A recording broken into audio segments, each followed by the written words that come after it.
Commerce के मेरे होनहार छात्रों, क्या हालचाल। तो आप कक्षा 11वीं के छात्र हैं या 12वीं के, कोई फर्क नहीं पड़ता। ये वीडियो आप दोनों के लिए बहुत इंपॉर्टेंट होने वाली है। ये वीडियो आपके गोल और आपकी आज की सिचुएशन के बीच में एक ब्रिज क्रिएट करने वाली है। ये वीडियो डिसाइड करेगी कि आप एक टॉपर बनोगे या फिर एक एवरेज स्टूडेंट, क्योंकि एक टॉपर और एक एवरेज स्टूडेंट के बीच में यही डिफरेंस होता है कि जो टॉपर होता है उसके हर सब्जेक्ट में मार्क्स जो होते हैं वो बहुत ही अच्छे होते हैं। वो हर सब्जेक्ट में 90 प्लस स्कोर करता है। उसका कोई भी ऐसा सब्जेक्ट नहीं होगा जिसमें वो 90 से नीचे स्कोर करेगा। ऑन द अदर हैंड एक एवरेज बच्चा जो होता है वो क्या करता है, कुछ सब्जेक्ट में तो 90 प्लस स्कोर कर लेता है, पर कुछ सब्जेक्ट में उसको 60 नंबर लाना भी बहुत मुश्किल हो जाता है, जिसकी वजह से वो हमेशा एवरेज ही रह जाता है। वो कभी टॉपर नहीं बन पाता, वो अपने टारगेट को अचीव नहीं कर पाता।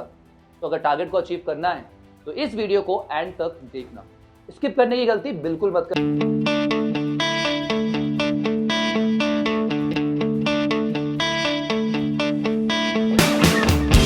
दो बच्चे हमारे पास, एक है ढोलू, इसके अकाउंट्स में 98, मैथ्स में 96, कॉमर्स में 93, इंग्लिश में 91 एंड बिजनेस स्टडीज में 97 मार्क्स आए और एग्रीगेट वो अपने ड्रीम टारगेट तक पहुंच पाया, that is 95%। On the other hand एक भोलू है, इसके अकाउंटेंसी में 99 मार्क्स आ गए, मैथ्स में केवल 65 स्कोर कर पाया, इकोनॉमिक्स में 97 स्कोर करे उसने, इंग्लिश में 59 और बिजनेस स्टडीज में 40 ओनली।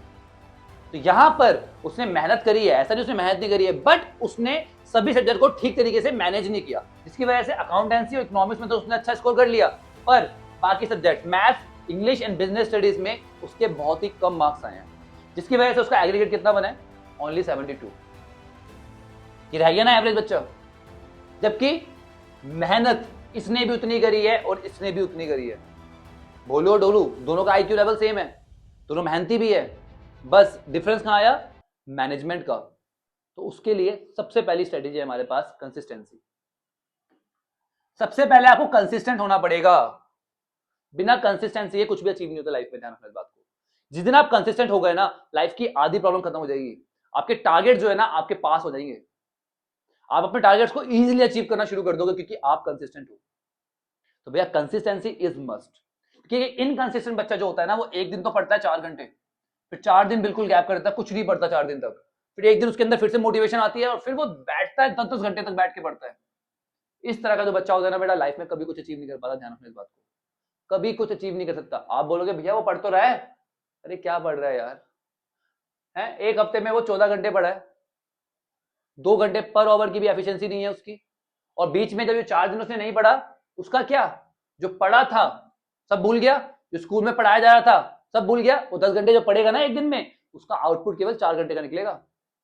इस तरह की पढ़ाई से क्या फायदा, कहां पहुंच पाएगा, टॉपर बन पाएगा, सवाल ही नहीं बनता। ऑन द अदर हैंड एक बच्चा जो कंसिस्टेंट है, उसको पता है कि मुझे रेगुलरली इस टाइम पे पढ़ना है, मुझे 7 से 9 पढ़ना है, मुझे 11 से 12 पढ़ना है, उसे पता है कि भैया इस टाइम पे मुझे पढ़ना है तो पढ़ना है।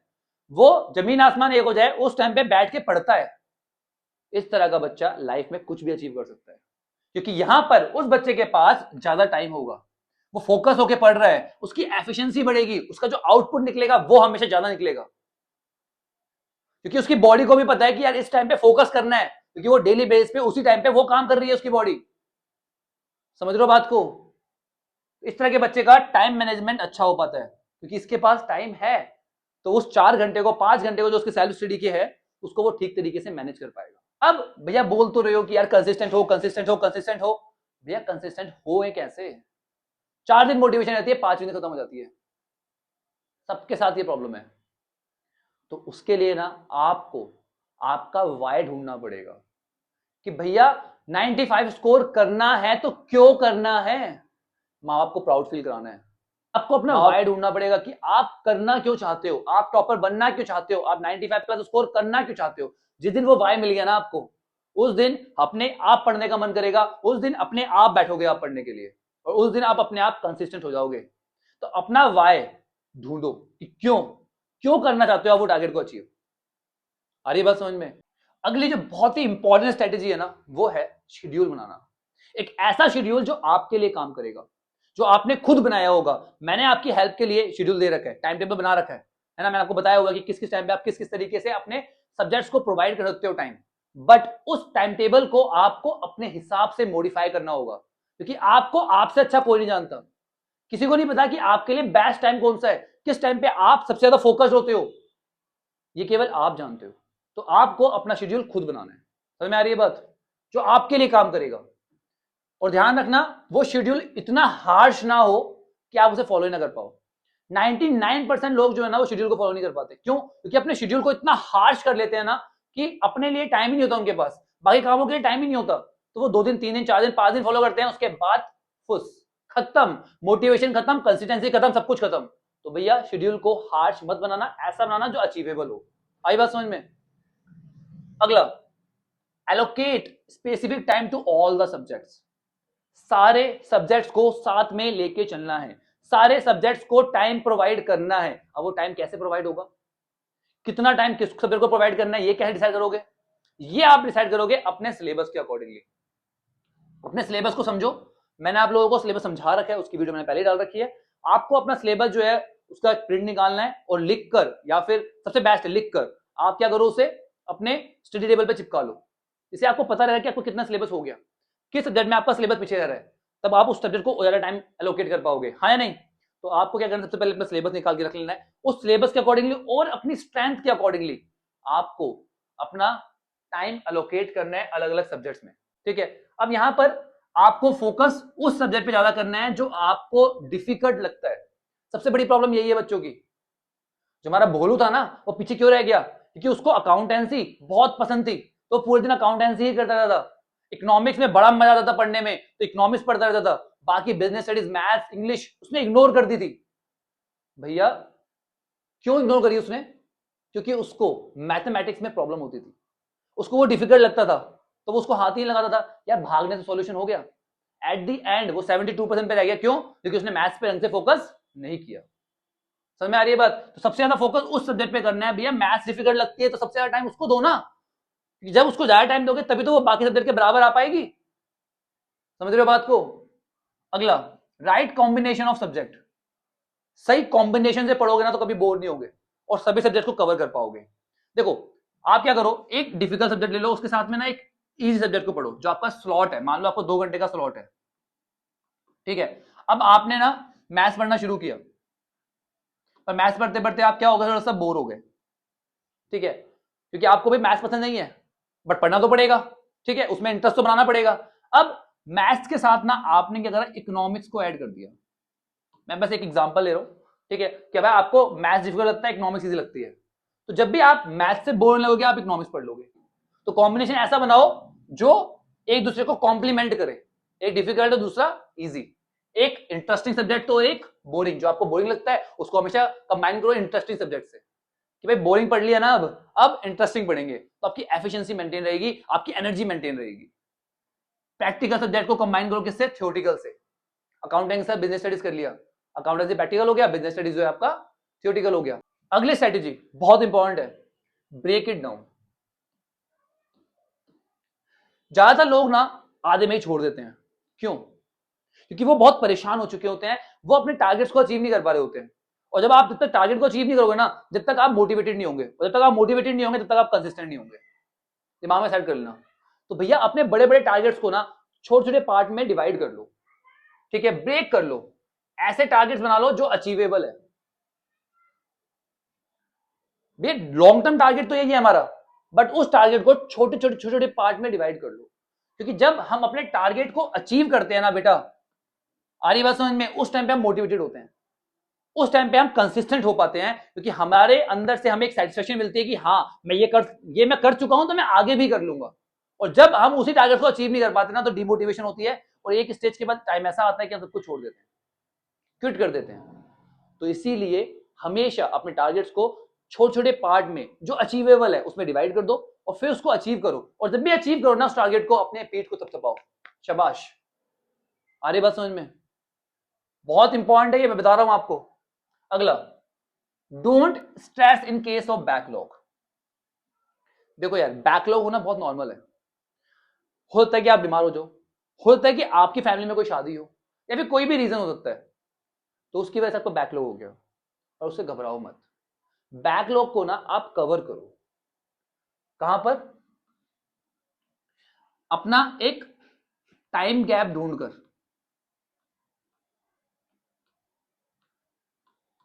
मान लो आपका एक चैप्टर जो है वो बैकलॉग हो गया, अब आप क्या करोगे, पहले वो वाला चैप्टर कंप्लीट करोगे?